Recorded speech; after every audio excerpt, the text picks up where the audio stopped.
Hello, good evening, everyone. It's, yes, your boat captain here on the boat. I am unfortunately having to record this again as my internet is probably worse than it was last week. I don't know how that's even possible, but there you have it, in the world in which we live. Thank you all for joining yet another Trust Your Exit Plan.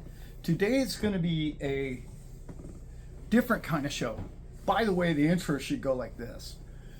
Man, am I glad to be with you people because you guys get it. That's right, you get it. When I explain a concept to everybody, they're like, oh yeah, okay, that makes sense. When I go out into the public or meet people or have just met a doctor who's got a boat next door and I try to explain it to him and he's like looking at me like, that's not even real. And I'm like, never mind. Sorry, I forgot I was speaking to Joe Public again. Maybe you've experienced that. Today's show, I want to go back because some people asked me some questions about last week's show, last Thursday night. I need to get to some of those. Number one, yes, I am talking about 5% monthly. You heard that correctly. Not 5 to 8% annually, 5% monthly. So again, what's very important for you is to continually build your crypto bag. I know you might have you got 1 million of those XRP laying around, but in your case, you don't need to add anymore. The rest of us, you need to get to the point, depending on your financial situation, to the point where you can put a quarter of your bag, as this show is called, the exit strategy. You need to put like a quarter of your bag into an ETF of XRP. It could be an ETF of Bitcoin. I know you don't like Bitcoin, but whatever, it pays really well in an ETF. Currently, you can do that with that coin. We are hopefully to be ultra safe that you would never ever lose anything you want in kind. We went over that last week, what the difference are. I need you to wrap your head around the fact that you're going to have hundreds of thousands of dollars, if not close to 1 million, or some of you over millions of dollars in value of a coin. That valuation, how do you make $1 million work for you? Well, let's just use a round number here. If you can take $200,000 of that $1 million of valuation, put it into an ETF, crypto ETF, whichever one, and that pays you 5%, that $200,000 earns you 10 grand a month. Okay? That's living expenses for virtually anybody, unless you just really live an extravagant lifestyle like the people that own this boat. In that case, you would need, I don't know, 2 or 3 times that much in that account. You get the math. You can do the math on your own. But those are reasons to accumulate now when it's $2. Because see, when XRP goes to $5 and $10, it's going to be much easier for you to come up with $200 of value to make 5% on. See where the DCA comes in? It's not that you're going to sell your XRP one day for the profits, the 5x or the 10x. You're going to use your XRP for an income basis the rest of your life. This is the game plan. It's simple, guys. This is not difficult. And the only way and the only manner in which you and I are able to do this is because the people who make money with money, the people who are trading the bots and the people that are working at Wall Street are taking your $100,000 in value and they're trading it with bots in micro seconds, and they don't pay a spread or a commission, and they're trading these micros and arbitraging the market. Automated market makers, same thing, and they're doing this with your $100,000 and your net value, and they're taking that and they're making 24% in a month, and they're giving you 5 or 8% of that. You think, oh wow, man, that's just ridiculous how much money that is. Well, nobody gets that kind of interest rate. How can they do that? It must be a scam. It must be a Ponzi. It must be whatever. They're trading the volatility, the liquidity in the market is being provided by you. They're using said liquidity. They're trading it with a bot and an algorithm that is highly profitable, in particular because their Bing rate, okay, ping rate from the brokerage house to them is, well, let's see, they don't even have a Bloomberg terminal. They are the Bing rate. That's who they are. That's what they do. They are actually physically the broker dealer. They make the trade. They're at the moment of the trade. They don't have a spread, a commission, or anything else. They don't have to pay an upfront commission to where they have to place the trade or any of that. And then they can use leverage on your money. So when your friends or family or other people say, there's no way you're going to make 5%. That's not possible. That's impossible. I can't even believe that you would even tell me that, that's capable in today's world. That's how they're doing it. So I know there's a lot of people that ask me that question. That's absurd. I can't believe those returns are real. So just go with a ballpark of every $100,000 that you put into an ETF high yield account, it's going to earn you $5,000 per month per $100,000. Rough figures, ballparking it. Your downside risk is you might do 0. You might not get the 5%. Okay? If that's the case, that's your downside worst case situation scenario. So you're virtually riskless in those trades. Well, now you don't have to do a whole lot of math to figure out, well, if I got $1 million and I want to put half of my coins at risk, then I'm gonna make 50K a month. Like, what? Is that possible? Sorry, 25K a month. Is that possible, Allan? Like, yes, that is very possible for you going forward with crypto. Those are just ballpark numbers. There could be months where you get 0. Obviously, that's your downside. I want to talk about why I know this is coming and why I know this is happening and why I have been hearing about this for a very long time, why it's been, MSTR has been around for over a year now. People have been doing this already. They're not at all nervous about the market in which this is what they've been doing with Wall Street for 100 years. Okay. Money makes money, and I know you've heard that your whole life, but now you're part of that because now you have a couple of coins to scratch together, which is now money. Your XRP has valuations in the global market. Bitcoin, whatever coin you got. When the CME comes in and says, hey, we're going to go ahead and we're going to trade that XRP. When Ripple comes along and they buy Hidden Road, then a $3 trillion market, you know that you have a guaranteed income for life. You understand that you're probably already in a position to where you can make a living off your crypto. You don't need to learn how to trade. You don't need to buy some robot that trades for you. This is Wall Street paper. This paper is secure. You're going to be able to make a living at this. That's not maybe anymore. That's happening now. Okay? Because of that, because of me telling you that, you need to catch yourself up to speed and understand why I know that's all happening. How I know it's going to be more prevalent and how you and I are going to prosper more in the future, and there's going to be more and more opportunity with said trades such as that, is a little thing called Basel IV. I know many of you already know about it.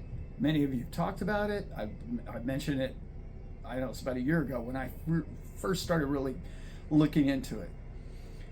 I went over it with a banking friend of mine who's pretty well-to-do, very knowledgeable, and he said, Allan, they're going to ram it down our throat coming July. I hadn't heard that date before. I'd heard America was going to be this summer.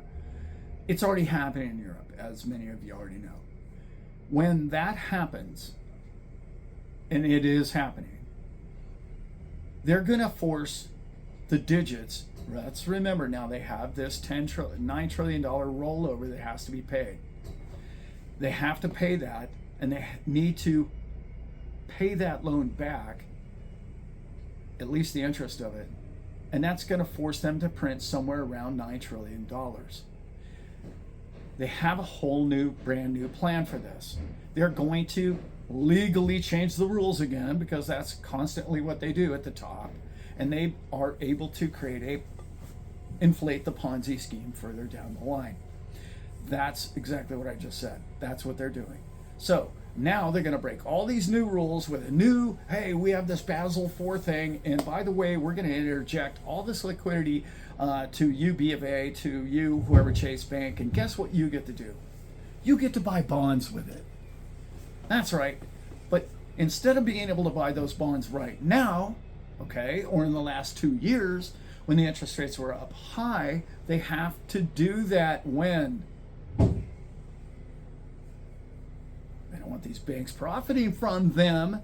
They want them to be the profit margin. So what are they going to do? They're going to start dropping interest rates. This is no longer a political thing. Trust me, Jay Powell made this political. Donald Trump didn't. Trust me on that. And I can prove it to you. Number one, what happened right before the election, the last chance that they had to raise interest rates? They bumped it up 50 basis points when they'd only been doing 25s the whole time, right before the election for the other candidate to spur things along. They did a 50 basis point for her, or Biden, or whatever you want to cut. And now Trump's like, hey, well, wait a minute, something for the effort here. What's in it for me? So he's calling him out. I don't follow all that politics and all the rest of that stuff. Where I'm going back with this is where you and I need to understand. These banks aren't allowed. You remember they borrowed a ton of money back when it was at zero interest rate. Why would you do that if you're in the banking business? And why didn't our country borrow all of our debt at zero interest rates? Because they're all in on it together, of course, we know that. But now what's going to happen? Interest, how do I know interest rates are about to fall? Because they have to. They don't want these banks securing the tens of trillions of dollars, and yeah, I said $10 trillion that they're going to hand these banks. They're not going to hand it to sovereign nations. They're not going to hand it to the public. You're not going to get a stimmy check, maybe, of some sort, who knows. They're going to give a tax break to the poor. They already talked about that. They're going to hand the money to the bank again, just like '08, and they're going to let the banks do their dirty work, which is buy the U.S. Treasuries, but they're not going to allow them to get any interest return on it. That tells me they have to lower rates before they allow the banks to start borrowing, because they don't want to owe them money. Hope you got that. So, at that level, sorry about the pounding, grinding, and knocking, I am in a boatyard. At that level, I want you to think about where that takes us next. When they pump the banks full of liquidity, the banks are up to their gills in cash. They're not right now. It's tightened up, okay? But we already know that M2 is going through the roof globally. We already know that Europe's already reducing interest rates. We already know all this. Japan's doing it. China's been doing it. They're dropping. The valuation of the dollar's getting lower and lower and lower. Perfect. What does all of that add up? That all adds up to a deflationary market. Deflation is hitting China, not inflation. And it's coming to a shore near you and I. In a deflating market, they need to pump it back up. What's the easiest thing for them, for the central bankers and Federal Reserve to do? The hardest thing for them to deal with is deflation. The easiest thing for them to do is to print money and create more inflation. That's what's coming. I know many of you already know this, but I wanted to make this very clear. They're going to lower interest rates. I'm saying at least a full point by the end of the year. They're going to jam these banks full of liquidity, and they're going to force them to buy treasuries. But the beautiful part for you and I is not just the M2 money supplies, they're central. I don't mean central and central banking. I mean the middle layer banks are going to get flush with cash, and they're going to be looking for opportunity. Well, what is the opportunity of the world? Is it real estate? No. Is it gold? Yeah, kind of, but really hard to loan money for somebody to borrow gold, right?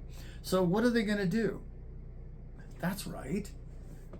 They're going to play in the, well, like they always play. What are they playing? Wall Street. They're going to write Wall Street paper. Okay? Let's remember way back in the day when they wrote real estate paper for anybody that could fog a mirror. And many people that couldn't even fog a mirror. Literally. What are they going to do now? This is what this Thursday show has been telling you for over a month now, and nobody else in YouTube's been telling you this. They're going to let you borrow money to buy whatever you want because personal loans are going to drop because we're going to go to zero interest rates, or virtually zero, and they're going to be able to loan money to anybody who can fog a mirror for any reason at all. But one of the biggest reasons that has become legitimate recently, in particular the United States, is in particular Bitcoin, and in particular the top 10 coins, because they are, one is a strategic reserve and the other ones are a stockpile. I don't know, would you need a stamp of approval? We have 26 states that are trying to use these. We have every banking institution in the world is already collateralized legally, allowing illegal collateralization. Bank of B1 Mellon, we already know that they can collateralize Bitcoin. They already have been. I know most people don't want to hear this, but it's absolute truth, and you can look it up. Central banks are buying Bitcoin. They are buying crypto. I'm not calling Bitcoin Bitcoin. I'm saying all crypto. Right now, they're starting at number one, and they're going to work their way down the line, in particular with our favorite coin, XRP. That is happening now. I have a friend, a connection to Kraken. I was on the phone with them a few days ago. It's been crazy busy for me lately, but I did spend some time with him, and he and I actually got on the phone this time, which was great. He actually has a, sorry about the noise, guys. He actually has the data for all of the on-chain numbers. We're not talking about just, oh, okay, this is what the retail market's doing. He gets the numbers of what's wholesale doing, what's the over-the-counter doing, how much liquidity is in the market, what's the buy-sell wall. I get to ask him these kind of questions. Do you know how cool that is for me? I'm like, yeah, okay, writing all this down. I took notes all over the place here. And what does it mean? Where's it going? Essentially, when Bitcoin dropped down to mid to high 70s, that was the first pull down. It really came into a structure base there, pulled back up to whatever it was, 80 something, and then it dropped back down, created a perfect W, as many of you know. It made a higher low, and that was the tip of the iceberg for what? When you see that drop decline, that didn't have anything to do with tariffs. Okay, tariffs may have triggered that trade, okay, and they may have helped that trade, the narrative, if you will. But why were people selling? Because they sold because people are in a, chicken without a head comes to mind. When they bought these ETFs and they were selling ETFs, and I'm thinking to myself, that just proves to you that BlackRock doesn't own those ETFs, because they were coming out of BlackRock's account, and I'm saying, okay, well, that's the public selling off these ETFs. But when they couldn't sell as much the second time around, that told me our recession wasn't going to happen. That told me that we were actually looking for a bull market, right? Because couldn't make another lower low isn't a bear market. And everybody on the YouTube for the last 2 weeks was telling me there's a bear market coming. So I'm laughing with my guy at Kraken going, well, that ain't going to happen now, right? It's going to go up. He's like, of course. And what happened? We've been going up. They're taking some profits right now, so it's leveling off of it. But we number go up going forward here, this man's opinion. When you take the leverage off of that market, in particular that second trade that couldn't go any lower, you can imagine when everybody was down at 78 or 76 and they're thinking, okay, well, here it comes again. It's going to break down through that and it's going to go lower. And it didn't. All those short leveraged trades got wiped out. Makes long buys. But who's not buying, in particular Bitcoin, but who's not buying crypto right now? Public. They're not buying Bitcoin. They're not buying any crypto. So who made the number go up? Why did proportionately in the beginning Bitcoin go up so much faster than all the other coins? Institutional money's buying Bitcoin. Public isn't buying Bitcoin. Once the institutions started buying Bitcoin, making Bitcoin go up faster than all the others, what happened to the retail market? That's right, they started buying Solana, they started buying XRP, and that made them go up faster than the institutional money, because the institutional money doesn't show up in the retail numbers that you and I look at.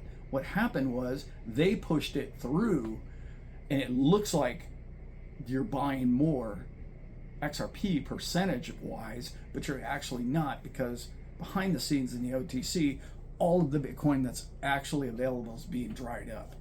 That's for a whole nother video. I'm just telling you how the market moves. When I saw all that occur, that told me exactly everything I needed to know. What that tells me is this new liquidity that's going to be bouncing into these banks with these new rate cuts, and they are going to have to find a place to put it. And the home loans will start coming down, and they will write some real estate paper, of course.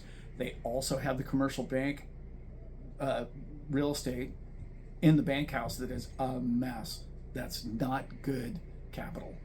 They know it. So they're going to have to write a bunch of that off. But these mid-level banks are about to start packaging products for you to make money with your crypto. How do I know this? Because Kraken's doing it. How do I know this? Because Ripple buys something like, I don't know, Hidden Road, who's doing that. And the CME is going to do what? One of the largest trading institutions in the world are going to start selling XRP futures. What does all of that mean to you? I'll wait for the comments. What does that mean to you? It means that you're very early, but who gets to profit first? You do.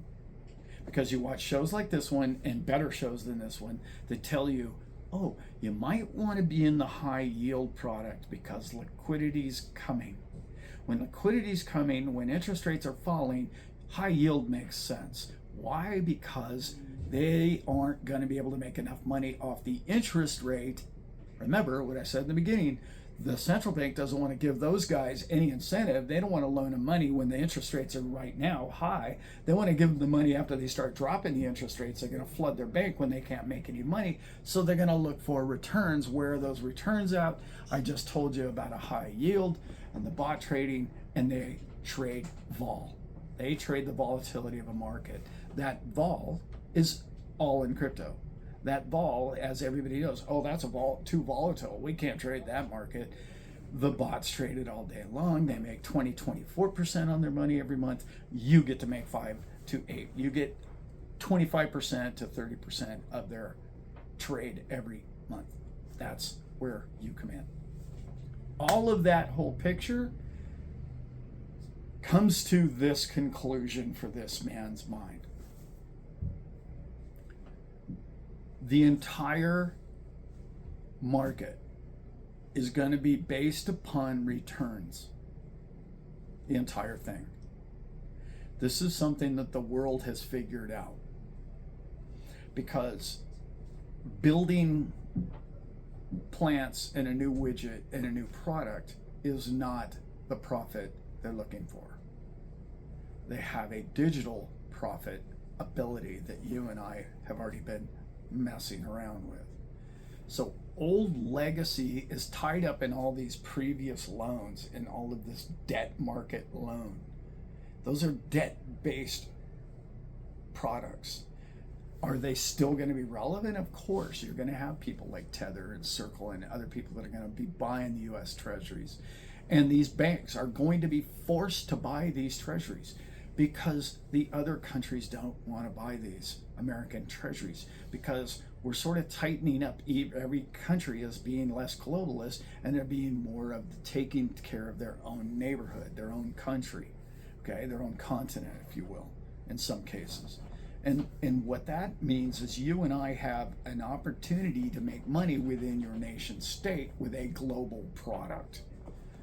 That lends opportunity for you to not just trade in the US market, but the whole world's going to come to the US market, because we have a administration that believes that they can make, in my opinion, the poor the middle class, and the middle class the wealthy.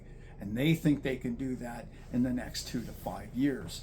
And one of the ways they're going to do that is with the products in which you and I own. They've already told us all that. You and I already see it. We already hear about it.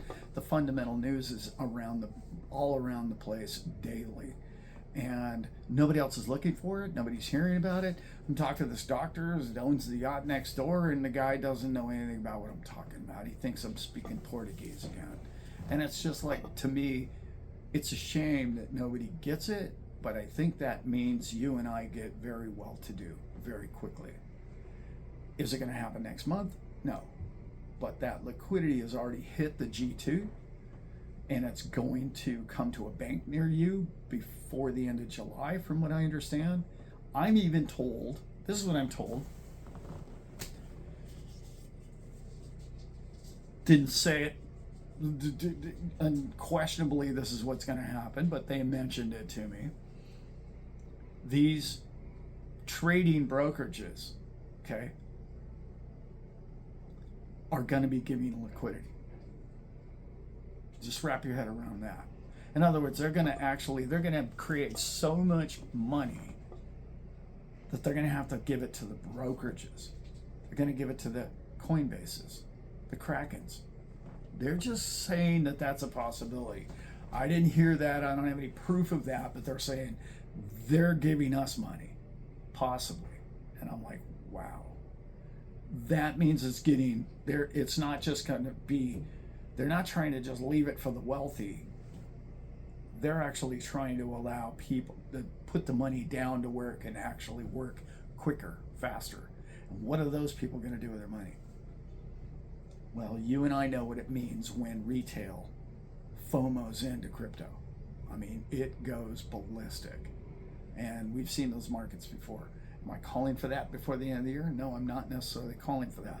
But what I am calling for is a obvious change in the way the money gets moved around the planet.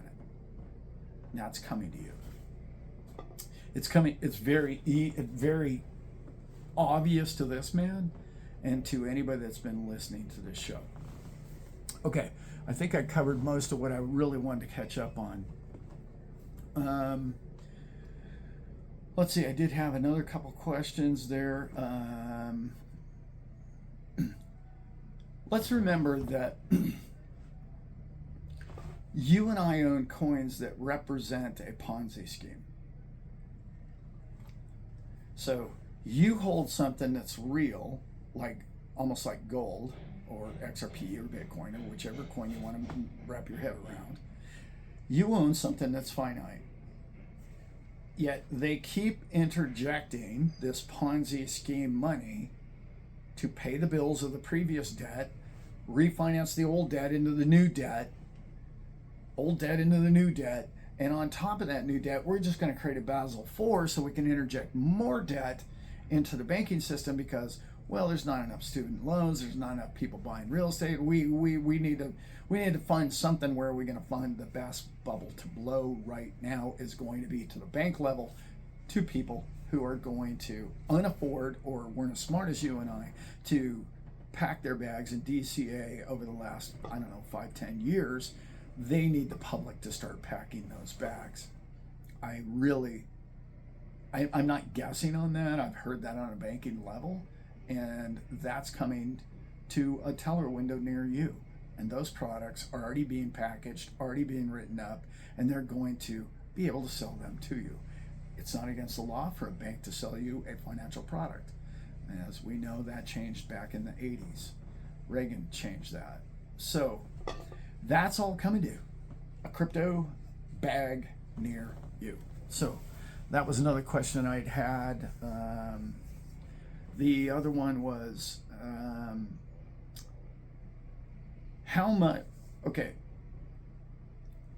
how obvious is it to everybody how worthless cash is? Well, it is, except for if you have a job or a career and you need this cash. Fundamentally, you have to have it. Without it, that's the lifeblood of the movement of money and the debt and the creation of more debt. But like I just said, when you're dealing with a finite product and it's in the arena of something that isn't finite, and it's, the only thing that is absolutely has no level of scarcity to it and has any limitations to it at all on the face of this planet is creating more digits that evaluate to money. So the bubble can be as big as they want it to be. The bubble will be as big as they want it to be. So I hear a lot of people telling me there's a reset coming, the reset's going to be this, and it's going to change everything, and we're going to have this, 4 years of downtrend. I mean, possibly that could happen, but I've been hearing about that since 2009. So, maybe, but if that were going to really crash and that were going to happen, I would have thought that would have happened in 2020 when the whole world locked down and nobody went to work. I'm pretty sure that would have happened then. Because remember, when something breaks around your house or when you need to fix something, you'll go into debt to fix it. If you need a washing machine, you're going to need a washing machine. I mean, your kids have to have a washing machine, right? They got to go to school to clean clothes. I mean, eventually, we don't have a creek to pound them on a rock and, wash them in the sand. You don't have any of that anymore. You'll go in debt. You'll borrow more money. And that's the whole Ponzi scheme. So when somebody tells you, oh, they're just going to flip this whole Ponzi scheme and they're just going to dump the whole thing into crypto. No. Number one, you don't want that to happen because that creates a finite number of how many valuations that your crypto could go up to. Okay? Remember, you want the money there. You want dollars, digits to grow all the time because that makes your scarce asset more valuable. Well, I think that about covers it. I know it's a Thursday night. I know I'm not live. I can't. My internet won't hold up. I'll just be frozen face guy all night. And anyway, it wouldn't come out too good. I hope you guys understand where we're at. I hope you see the opportunity of you making money with money is bigger than it's ever been before. Those products exist now. They're going to get more and more secure. And the values of them, okay, are just like when you bought your crypto 5 and 10 years ago. You were out ahead of the herd. The values are going to be from now to 5 years from now, because 5 years from now it's going to be common practice that everybody uses those products and the percentages will decline. You won't get the number return that you can get now on those products. My opinion, my guess, my show, I'm just putting it out there. That's what I believe. It will become a saturated market and they will go right back to their ways, which is, hey, let's throw the cheese out in the beginning, get everybody in, and then we'll take more and more of the percentage of the profit to where it used to pay 5 and 8% every month. And now it's like, well, who do you think you are to get that? We give those bank loans, I don't know, 0.005%. That's where it'll end up one day. But the first 2, 3, 5 years, decade even, of using this product for its vol is going to be a windfall for people like you and I for a monthly income. And you're not going to have to sell your coins, and that's a perfect exit strategy. And that's also going to allow you to only put 10%, 25%, at the most 50% of your bag on the line. And hopefully we'll get an administration or the crypto council to go in kind, not in cash. When that day comes, you won't be at risk at all, and you'll always, for generations, always have this product to be able to create more digits, money, not more crypto. Okay, guys, I hope you guys got something from this show. I know it's a little different show than normal, but I love you guys. I will be back with you next Thursday, but I also have a show that's coming out Saturday morning. I think you're really going to appreciate, because it's really about XRP, and I have some really fun stats and numbers that I want to go over about XRP that's really important for all of us to reflect on where we came from and how far we've come and the evaluations going forward. So with that, I hope you appreciate it, and I appreciate you, and we will be back. I'm out.